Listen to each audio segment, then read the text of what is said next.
So one of the things I think we all seek, we all want, is to be free, right?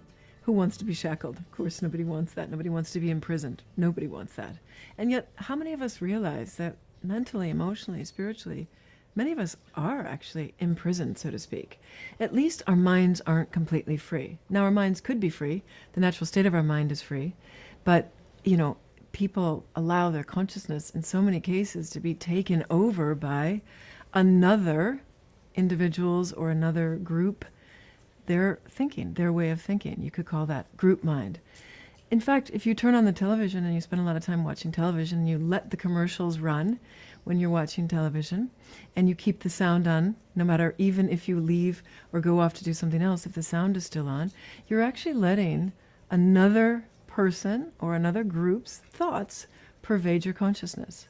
And ultimately, if you do that over and over and over again, you'll start to think in those terms. We all know, for instance, if we listen to a commercial and it's got a little song, a little jingle, we'll find ourselves perhaps the next day or the next week singing that little jingle. Now you're singing the song of that commercial. You're doing the work for them. You're actually helping them sell their brand. And you may want to do that. You may really like their product or their brand. But at the same time, are you aware that you're doing that? The point is not that you should never do it. The point is that what you want to be doing? Are you making the conscious choice?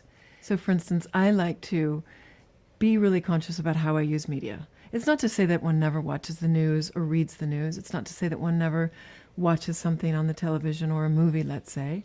It's just that we want to be very, very conscious about how we use media. Because your mind is free. Its natural state is freedom.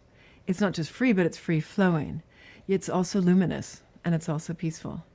It's only external conditions or external inputs, you might say, that actually interrupt that peace, that freedom, that joy that is your natural state.